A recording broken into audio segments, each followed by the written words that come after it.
turn Sure. that way in case you want to go back and watch it after we talk. And we've got somebody else joining as well. I don't know if Christina can hear us yet, but I'll go ahead and answer your questions. So first of all, there's exactly what we talked about. So there's joining and creating a team, which is a real estate sales team, which is what this call is specifically about. If you are interested in building your EXP organization, we have a call tomorrow at 9 a.m. called Builders Best Practices. Obviously, if someone joins your team, they're also joining your organization. But I always like to make sure that there's some clarity in that at first, because sometimes people will say, oh, I'm starting a team. And in reality, they're just building their EXP organization.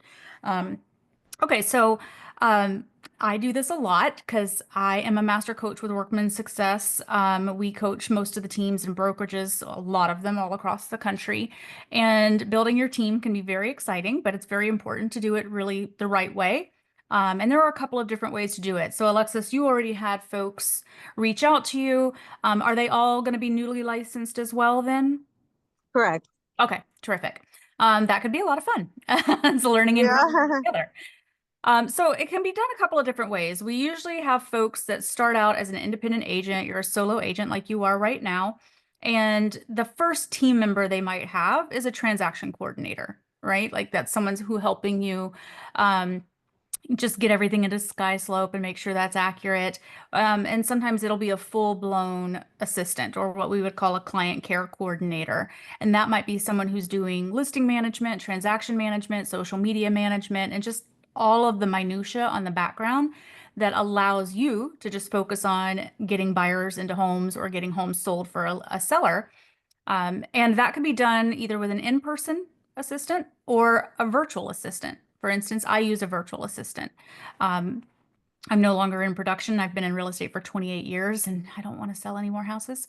Um, but virtual assistants can be a very cost-effective way to kind of get that started. Now, when you talk about people who specifically came to you and said, I think I want to get my license, I'll follow you wherever you go. This sounds like an exciting journey we're going to go on. What we often see happen is that one person who is the team leader is often what we would call the rainmaker, meaning that's the person who is primarily bringing in all of the leads. It might be from your own sphere, which you mentioned that you have a big following on social media. And Yeah. then you hire team members, sometimes just as buyer's agents. It's the way that I highly recommend it because when we get into the mindset of we each have our job, you can have a listing agent and you can have a buyer's agent. And what that allows you to do is just kind of stay in your lane and get really good at that one thing. And listings generate quite a few buyers. It might not be for that specific house, but they might have come to you through that house, whether it be the sign or social media post or whatever it is. And that's generating leads for your buyer agents. Okay, does that make sense? Alexis, how much business have you done so far? I just started with EXP like a week ago. Oh my goodness. Okay. Wow. Yeah, I'm brand new. You're super new. I have a listing appointment today actually because same thing as I was posting my journey. I bought a few properties. So people was were seeing when I was posting like my journey, buying, fixing, and all that. So then that's what inspired me to get into real estate. And a few of my clients messaged me also from the beauty industry. I'm ready to sell and buy. I'll wait for you. I trust you. So I Oh, actually that's have a listing appointment today. I'm clueless, but I'm gonna get there. you're gonna do it. You'll be fine. You'll So be fine. this is gonna be my first deal today, actually. That's incredible. What a great story. I love hearing this. Okay, so there are obviously a number of different ways that you can create your team. There's no perfect way. We usually like it to kind of start with buyer's agents versus listing agents so that people feel like they're really getting great at learning whatever that is without constantly switching hats, right? Oh, I'm doing a listing. Yeah. Oh, I'm handling a buyer. Oh, I'm doing a listing. Oh, I'm handling a Yeah, buyer. on this deal, I'm gonna do both. So Yep. it'll be a little, I'm gonna learn both at once. That's okay. It's a That's little all right. overwhelming, but exciting. Well, and here's so I run a team, the Rick Chihao real estate team in the East Bay area, and it's one of my favorite things to tell people is that it's not just about the fact that you have help in the sense of like, oh, okay, I can give some leads to these folks or I can help support them. Being a realtor is so much more than a full-time job when you're, especially when you're first starting out. And when you begin to grow a team from that, it allows you to know that if you need to have a couple of days off or you go on vacation, that you have people to support you. And the same thing goes for them, right? If they need to be away. We had two team members away for 8 days, both completely no access to their phones while they were at a leadership retreat.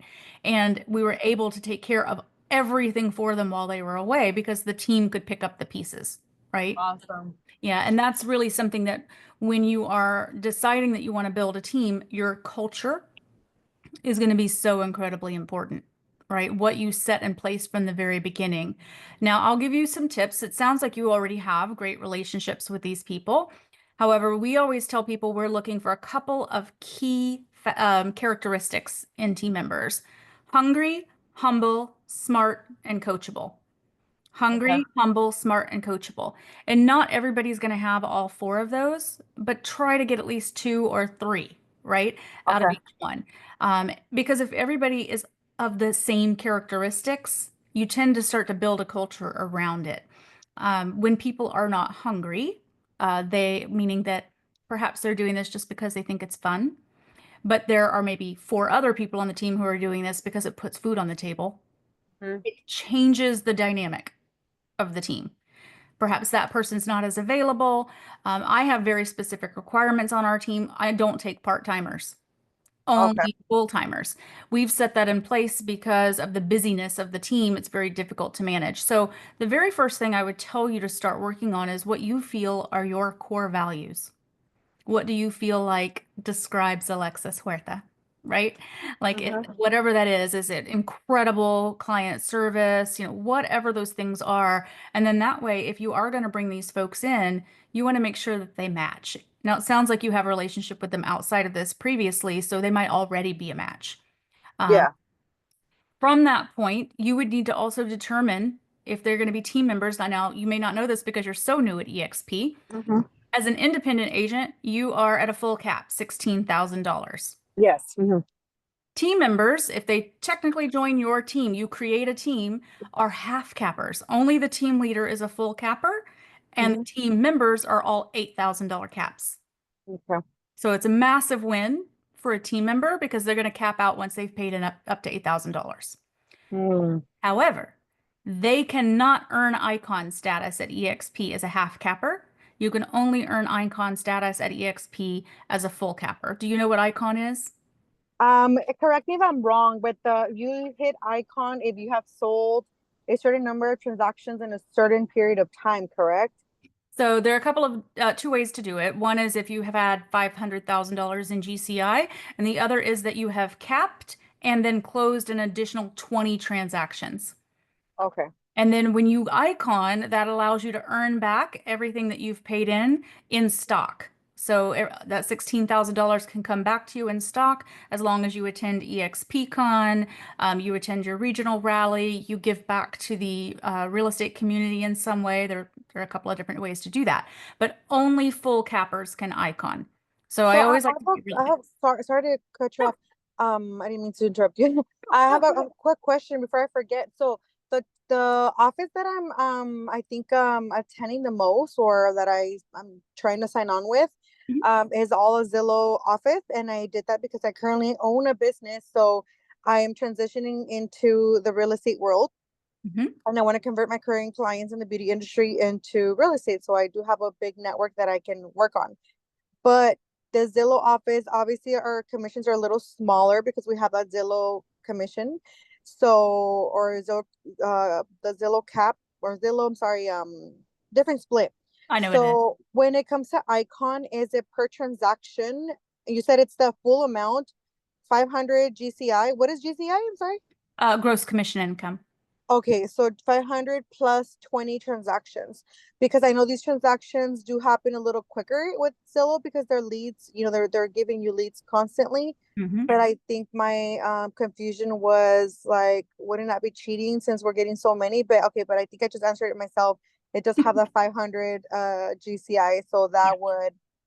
that would Yeah. cover it, and then on top of that, 20 more. So I'm just looking you up really quick. Are you on the fast team? No, Ugh, you're down by LA. with No, okay. So yeah, I'm in it's okay. LA. You're in LA. I just looked you up. Okay, so I also run a Zillow Flex team. So I know exactly what you're talking about. Oh yeah, yeah, yeah. Basically, like let's say for instance, right now you're an independent agent and you join a team there. you can make the choice when you join to either be a full capper or a half capper. Those transactions, whether they're Zillow or not, and you're paying a referral fee, because I know they're high, because I run that too, Yeah. they still count as per transaction. Okay. So you still have the ability, and actually, it gives you kind of a lead in that sense because you're typically getting so many more leads than the average Yeah, agent. that's what I was thinking. I was like, oh, wait, I'm like, does that still count towards it or It not? does. I know it's It gonna does. take me longer to hit the 500 because the commission, the gross It's commission lower. is gonna be lower, right? It'll take me a little bit longer, but it's just gonna be in volume, I guess.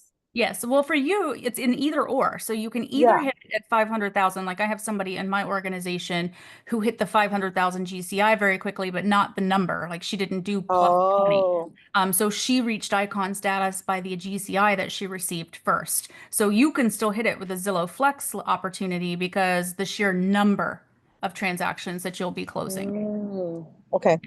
So it's just something to think about if you decide to build your own team is to give folks the opportunity. A lot of team members will come in because the cap is only 8,000 and not everybody's going to icon, right? Not everybody has the Yeah, opportunity. nobody see, I asked, I kept asking about that. I'm like, I heard it was a 4, 8, or 16.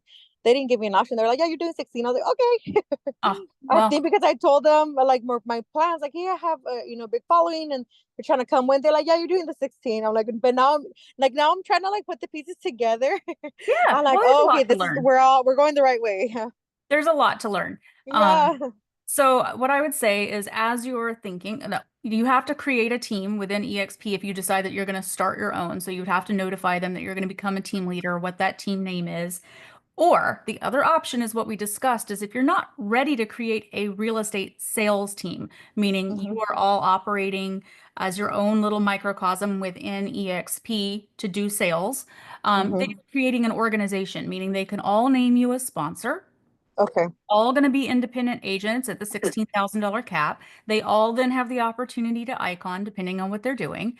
It doesn't mean that you can't still work very well together and close together, right? Okay. Maybe just instead you're doing referral fees instead of an agreed upon contracted split. So you kind of have a decision to make of do I want to just jump in and create a real estate sales team and get going in that direction, or do I want to let everyone get their feet wet, see who shows up, right? Who's actually engaged, doing activities and, doing transactions, and then decide to start a team based on kind of what you see happen based on your relationships together. That's what I was thinking. Maybe make it a head start and just start bringing them in as like me sponsoring them maybe. Yep. And then once I know the ins and outs of it, then begin the team, I think. Yeah. That way I also don't want to bite the bullet and then not give them my best when I'm just learning everything. And full disclosure, they know that I'm learning this as we go. I do have the experience on the buyer side because I've done those transactions, but it's different being on this side. Yeah. So if they know that I'm new to this industry on this side as an agent, and I appreciate that they trust me, but I also don't want to, bite more than I can chew and Yeah. then disappoint some people. Well, I think it's an excellent opportunity if they're ready to make that kind of move. Just bring them in, sponsor them, but still be a part of everything together. Yeah. Right? Learn and grow together, and then decide where that sort of morphs into, if it does or it doesn't. And it's okay either way because we support our organizations the same way that we support our teams. You would, of course, be available to them as their sponsor to answer any questions that they might have, or put them in your upline. Like that's how you ended up on this call, right? You're in our organization, and you can say, "Hey, go talk to Selena about about such and such, Yeah. right? So they get the same opportunities that you do as a If result of I being part of this. if I was to sponsor them and then later they decide they want to join my team, so their commission would change, their cap would change from 16 to 8. Can that happen at any time if they were to decide to do that? At any time. Oh, awesome. I didn't know that. Yeah. So they would just start out being fully 16,000, but let's just say a year from now, you're like, "Hey, I'm going to do this team thing." And they say, "Great, let's do it." They're still in your in your organization, but we would just notify EXP that you've created a team they're joining and that they could choose into that $8,000 cap unless they wanted to icon. If they want to icon, they would have to notify them immediately that they want to be at a $16,000 cap. Like I have two people on our team that have every intention of iconing. So when they joined, we just let EXP know, yes, they're on our team, but they want to be a full capper because they intend to icon. And that can change as Oh, well. They could come in as a half capper, really start getting their feet wet and learning the business. And then in a year or 6 months, whatever it is, they could go back and say, I changed my mind now. I'd like to be a full capper because I want to qualify as icon next year. oh, nice. Yeah. So you have those options. Shanaz, I hope I'm saying your name right. How many people do you need to start? Only one. It just has to be one other licensed person and you can be a team. Like there are plenty of people out there who just have one buyer's agent, right? Or they have one other agent that they work directly with and create a team. It does have to be a licensed person. It cannot be an administrative assistant unless they are licensed, that creates a team. It has to be two, you as team leader and one person under you as a team member. I hope. But once we decided we do want to do that, even if it's just one person or five, Mhm. is that's up to us, or is there a standard that we have to follow Nope. to how we split the referral fees, or what's the proper, I think, verbiage in terms of like Determining the your different commission. commission split? Yeah, Yep. is there a standard for the Yep. teams? Okay, So there's a minimum of 25% that has to be paid to the team leader. okay, Minimum. Anything you do beyond that is entirely up to you. okay, good to know. Yeah, but there is a minimum that 25% of each transaction that's a team transaction gets paid to the team leader. And that's fairly normal. I'll tell you industry standard for buyers agents is usually a 50-50 split. So no matter what, you would be getting that. Listing partners, it can be quite a bit different. The industry standard right now is either 25-75 or 30-70, meaning that listing partner is only earning 30% and the team leader is earning 70. Now you might go, what? That seems crazy. The reason for that is when you run a team and you're the team leader, you are typically covering all the cost for a listing. So let's say, Alexis, that you were going to hire me as a listing partner. And Mhm. that means that at this point, you're the team leader, team owner, and you hire me and you say, Selena, your only job is to go out and get listings. Like you're to call people, go on listing appointments, get them signed, and get them sold. That's your job. I'm now on a 30-70 split. I'm getting 30%, you're getting 70% because you as the team leader already have a brand, already have things in place in vendor relationships, but it would be your responsibility as the team owner to pay for photography, pay for staging if that's what you do, get your signs put up that say your team name, right? So that branding is consistent. So you're covering signage, lock boxes, all of that. And I'm only earning 30% because I just have one job. Like that's it. I see. I'm not gonna put up all the cost to get everything going. I'm just gonna be sitting here getting you listing after listing after listing. And then those listings generate buyer leads to give to hopefully what you have are buyers agents on the team. And that's typically a Um, 50-50 split. Okay, okay, perfect. Yeah. This is all the information I've been looking for. Oh my Good. God, you are heaven sent. No worries. I've been asking around and they look at me like, maybe I sound too aggressive. Like I just want to know. Like I'm preparing No. myself for the future so I can start gathering my team. I'm just thinking, in the future. And they look at me like, why are you asking this if you're brand new? No, I love that you already have the vision of what you want to do. And so if you know the numbers, if you know what it looks like, that can really help you. Yes, I'm a Like numbers person. I need to see it. yeah. So Shanaz asked, do we have a contract we use? So there are two ways that you do it. Like we have an independent contractor agreement that we use on our team. They are also required to sign the team agreement with EXP. So Alexis, if you said, Selena, you're joining my team, you would notify team services at EXP. They would then send a digital version of the team contract that EXP has, and you would fill in all of those same things that are on my typical. Now, the reason that I do a bigger independent contractor agreement with our team is I have bigger expectations of my team agents than what EXP puts in theirs. Right? Oh, Mine are required to be on huddles 4 days a week. Mine are required to attend our team meeting on Tuesdays. Mine are required to follow up with their leads at a certain period of time, right? They all have requirements. So my contractor agreement is much more in depth because my you can set higher expectations on your team than EXP would tell you as an independent contractor. Is it something that you're doing based off of EXP's contract and you add like another page to it, or are you doing yours from scratch? No, we've had ours because I'm a coach with Workman Success. We have access to a bunch of them. Lots of people use lots of different things. So, like some people only have a two-page contract. I think mine's like seven. I built mine based on how we coach Okay. specifically at Workman. So there are a lot of options out there if you went out and looked. No, Shanaz, you do not need an LLC, but I would recommend it. Okay, so when you There we go. yeah, Tax purposes. yes, tax purposes. That's exactly right, Alexis. You Are, don't need it right away, but it is very helpful, and it's about $400 to start an LLC. out here is 800. Oh, ouchies. Uh, Yeah. well, you don't have to necessarily have it in California. You can have an LLC from somewhere else. My Oh, LLC yes, is in yes, South yes. A Carolina. different, yeah, different state. Yeah.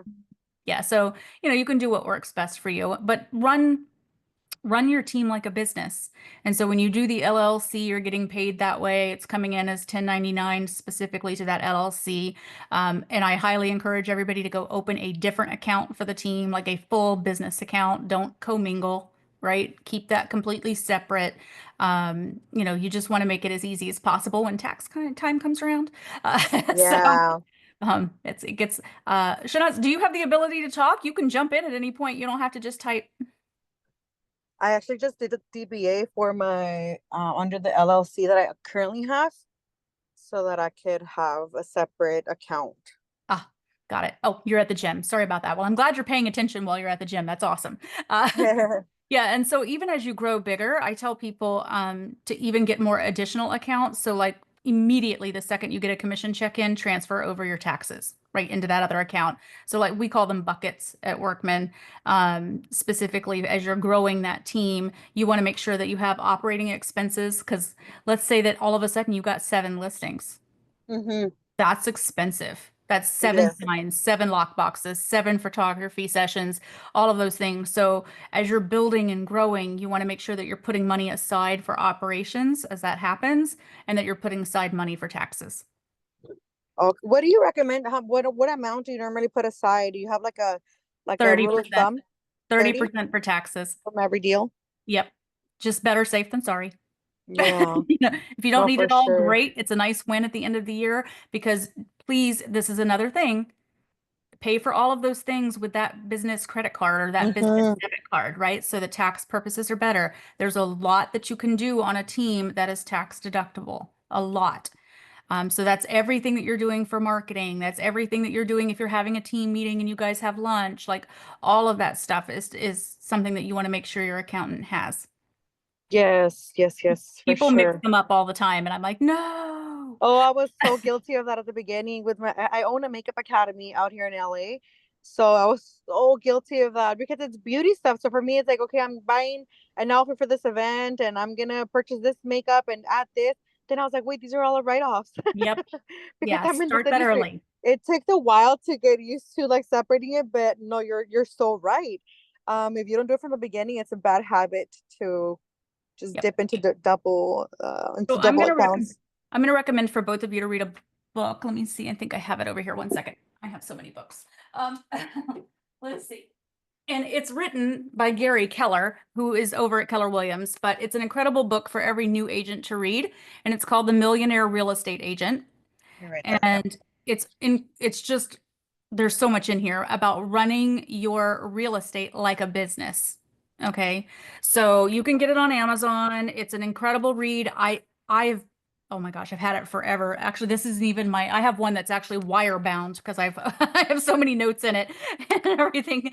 But it's gonna just teach you all of the different ways to get started as an agent, as well as how to grow from there all of the different levels of, okay, I'm just going to hire one agent. Okay, I'm just going to hire an assistant. Oh, now I've gotten to this point. I need a little bit more. So it's an Mhm. incredible read for you. Just use it like a guidebook, really. Okay. Well, this is very exciting for you. This is like, you're like, what, did you go to EXP Con? Were you there? That was this close to going, but October is the busiest month for me. And I was sorry, I was driving and getting Oh, ready at the same time you're because fine. I have the listing appointment after. Um, I almost did it, but October is the busiest month for me in the makeup industry. I couldn't. I had so many events and expos that I had booked months in advance. I had split my team everywhere. So I had like weddings, events, I had red A lot. carpets, and there's just a lot of events in October. This is every year. So I couldn't step away because I already had committed to so many other things. But No hopefully worries. I'm gonna plan to attend next year. Good. I just logged off the call where they did the EXP Con recap. Yeah. So that was exciting. But Yeah. I would have been there in a heartbeat. I thought about it, but I was like, I can't. Like, I just have so many other commitments and I cannot just drop them like that. I had courses. I teach a lot here. So I had courses scheduled. People had already made plans for it. So I'm like, I can't. I just like drop and leave them. No worries. No worries. I'm glad you were on the recap call because I'm sure that was Yeah, important. I caught on with that too. Yeah. Yeah, we're going to be, I'll be doing the newsletter probably later today too, that just list again all of the Oh, things that we nice. announced when we were there. So it was really, really good.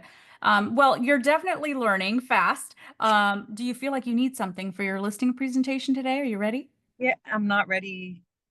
What makes you feel like you're not? Okay, so I have a call. I have a call booked after this at 12 with two lenders. So I want to get their feedback. So this particular client, she has a home in LA. She own actually I have the notes right here in front of me. She purchased the home for X amount. She only owes 200 and it's worth 800 right now. So she has about 600,000 in equity. Equity. Well, technically, she wants to keep it 100 as a savings, so it'll drop down to 500. So she doesn't want more than a $2,500 payment monthly if needed. If she can keep some of that money. So I think my questions are going to be for the lender more than, or maybe if you know them, please guide me if you have any pointers. She wants to know how realistic is that number to find a home. Luckily, she doesn't want to live in LA anymore, so she's coming out to like where I live. Where I just bought a little ranch out in the IE. So she's willing to come out this way where homes are definitely more reasonable, where bigger lots. So she just Okay. wants to know, I think, if that price is her main concern was, is that price realistic for what she wants? 3 to 4 bed, 3 bath, and a pool.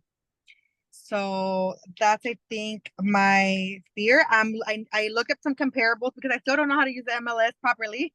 Okay. I That's looked up, important. yes, I was like navigating. I was like, I'm stuck. I need to take another train. I need to take training for it.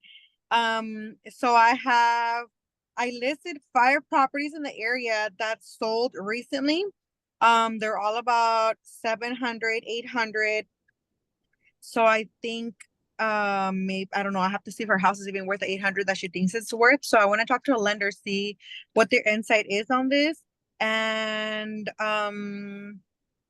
I think the only other thing I would want to take with me before I get there or prepare before I get there today is houses for sale in that price range so Yep. she can get an idea of what she can buy because I want her to stay motivated because her response was like, I'm not in a hurry, I'm not in a hurry. And then I messaged her the other day, like, hi, like she was at the Dodger game. Take a shot for me. Like, I haven't forgot about you. Like, let me know when you're ready. Like, we can set up an appointment next week so we can talk about your options. And she's like, yeah, I think we're ready for next year. So let's meet up. I want to see my options. I was like, perfect. Okay. So I have that appointment today, but in her mind, she's saying next year, but I'm gonna try to like, hey, let's start shopping now. Because Yeah. realistically it takes, 30 plus days. You're gonna be a seller with contingencies to buy a Yeah. home. Yeah. So So here's my um suggestion. When you're pulling comps, you should always be pulling active pendings and sold, and really don't go past 3 months because you're not even in the same market at that point. okay. And just see exact and really close to where she lives, right? So you are going to need to learn to use the MLS for sure, because you want to be able to show her what her home value is, right, based on what's happening. And then same thing on the purchase side. I love what you said. Hey, listen, I know this is what you're looking for. I looked up based on what you told me your price point was and where you want to be. Here are some options. Does this feel like it's in alignment with what you were looking for? Like you want to make sure that she's okay there, right? So when you're going, remember that it's your job to give her the best idea of what that home is worth. And that's going to be based on current sales. If something's pending, call that agent and ask them if they mind sharing with you what it went into contract for. Sometimes they will, sometimes they won't, but it's worth a shot. So current, pending, and closed. Yep. because Because you want. I only looked up closed transactions, and so I got like five. Well, the reason that we do all of that is because sometimes we can show them that something's overpriced, right? If it's been active, if it's been active for like 130 days, but she thinks that's what her home value is, and you're like, need to come down. Yeah. Pending is also you want to be able to show her potentially what the time frame is. How long was that house pending before it went pending? How long was it active before it went pending? You're starting to give her some expectations on how long it might take her to sell, especially if Okay. it's priced appropriately. So that's why it's so important to call that agent and ask them, like, do you mind sharing what you went into contract for, or was it close to asking if they don't want to give you an exact number, right? So you're Mm. learning more. Oh, it froze. Hello. I'm trying to give her just a Oh, better sorry, it froze. realization. I was like, hello, hello. Oh, oh. It froze. I know. I was like, oh, I froze or she froze. I can't tell. Sorry, what did you say? I didn't hear like the last few things that you said. What were you saying? Yeah, so what you want to do is make sure that she has a very realistic expectation of how long it might take to sell, how to price it appropriately, and then what that might look like for where she's going as well. Like, And then how long? Okay. yeah. So remember that we're not setting the price for the listing. I mean, we're asking them to self-realize based on the information that we give them. So if she asks you what would you list it for, ideally you should say what would you feel comfortable listing it for based on the information that I've given you. Mm, Right.